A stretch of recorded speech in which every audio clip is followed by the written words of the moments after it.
ನಾಯಕತ್ವದಲ್ಲಿ ಜಾತ್ಯತೀತ ಜನತಾದಳದ ಏನು ಸದಸ್ಯರುಗಳು ಅವರ ಸಹಕಾರ, ಹರೀಶ್ ಗೌಡರು ತಾಲೂಕು ಅಧ್ಯಕ್ಷರು ಅವರು ಬಂದಿದ್ದಾರೆ ಮತ್ತು ನಮ್ಮ ಪಕ್ಷದ ಎಲ್ಲ ಸದಸ್ಯರುಗಳು ಕೂಡ ಸರ್ವಾನುಮತದಿಂದ ಅವಿರೋಧವಾಗಿ ಬಹಳ ಒಳ್ಳೆಯ ಕಾರ್ಯಕರ್ತರು, ಯುವ ಮುಖಂಡರು ಆಗಿದ್ದಂಥ ಬಂತಿ ವೆಂಕಟೇಶ್ ಅವರು ಇವತ್ತು ಉಪಾಧ್ಯಕ್ಷರಾಗಿರುವಂಥದ್ದು ಬಹಳ ಸಂತೋಷ ಮತ್ತು ಅವರಿಗೆ ಈ ಸಂದರ್ಭದಲ್ಲಿ ಅಭಿನಂದನೆಗಳನ್ನು ನಾನು ಸಲ್ಲಿಸ್ತೇನೆ. ಅದೇ ರೀತಿ ನಮ್ಮ ಎರಡೂ ಪಕ್ಷದ ಎಲ್ಲ ಸದಸ್ಯರಿಗೂ ಕೂಡ, ನಮ್ಮ ಅಧ್ಯಕ್ಷರಿಗೆ, ನಮ್ಮ ಶಾಸಕರ ಮುತುವರ್ಜಿ ಮತ್ತು ಅವರ ನಾಯಕತ್ವದಿಂದ ಇವತ್ತು ವಿರೋಧ ಪಕ್ಷದವರು ಕ್ಯಾಂಡಿಡೇಟ್ ಕೂಡ ಹಾಕಲಿಕ್ಕೆ ಅವ್ರ ಕೈಲಿ ಆಗಲಿಲ್ಲ.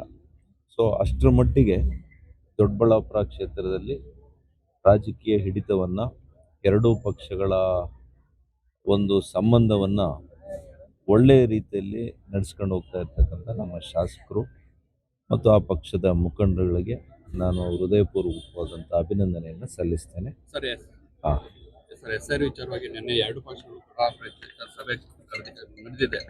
ಇದ್ರ ವಿಚಾರವಾಗಿ ಅವರು ಸಾಮಾನ್ಯ ಜನರ ಓಟನ್ನು ಕೇಳ್ತಾ ಇದೆ ಬಿಜೆಪಿ ಅಂತ ಆರೋಪ ಮಾಡ್ತಾ ಇದ್ದಾರೆ, ಎಲೆಕ್ಷನ್ ಕಮಿಷನ್ ಜೊತೆ ಗೂಡಿ ಅಂತ.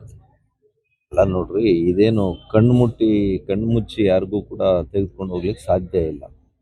ಒಂದು ಬೂತ್ನಲ್ಲಿ ಎಲ್ಲ ಪಕ್ಷಗಳ BLA2 ಇದ್ದೇ ಇರ್ತಾರೆ ಅಲ್ವಾ? ಕಾಂಗ್ರೆಸ್ನವರು ಇರ್ತಾರೆ, ಜನತಾದಳದವರು ಇರ್ತಾರೆ, ಭಾರತೀಯ ಜನತಾ ಪಕ್ಷದವರು ಇರ್ತಾರೆ. ಇವರು ಬರೀ ಕಾರ್ಯಕರ್ತರು BLA2ಗಳು ಮಾತ್ರ ಇರೋದಿಲ್ಲ, ಸರ್ಕಾರಿ ಅಧಿಕಾರಿ ಇರ್ತಾರೆ, BLO ಅಲ್ವಾ, ಬೂತ್ ಲೆವೆಲ್ ಆಫೀಸರ್. ಸೊ ಅವ್ರು ಎಲ್ರಿಗೂ ತೋರಿಸಿ ಯಾರು ಸಾವಾಗಿದೆ ಅಂಥವರ ಹೆಸರನ್ನು ತೆಗಿತಾರೆ. ಸಾವಾಗಿರೋರ್ದು ಇರಬೇಕಾ ಮತಪಟ್ಟಿಯಲ್ಲಿ, ಅದನ್ನು ತೆಗಿತಾರೆ.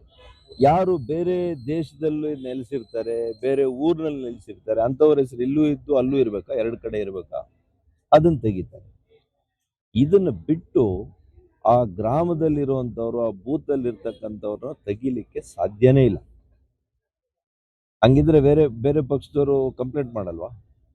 ಹಾಗಾಗಿ ಇದು ದುರುದ್ದೇಶದಿಂದ ಕೊಡ್ತಾ ಇರ್ತಕ್ಕಂಥ ಹೇಳಿಕೆ. ಬಿಟ್ಟರೆ ಕಾಂಗ್ರೆಸ್ನವರು ಅವರು ಚುನಾವಣೆಯಲ್ಲಿ ಈಗಲೇ ಸೋತಿದ್ದೀವಿ ಅಂತೇಳಿ ಅವ್ರ ಅರ್ತಿರೋದ್ರಿಂದ ನಾಳೆ ಸೋಲಿನ ಪರಾಮರ್ಶೆ, ನಾಳೆ ಸೋಲಿಗೆ ಏನು ಕಾರಣ ಕೊಡ್ಬೋದು ಅಂತೇಳಿ ಈಗಲೇ ಹುಡುಕೊಳ್ತಾವ್ರಷ್ಟೇ.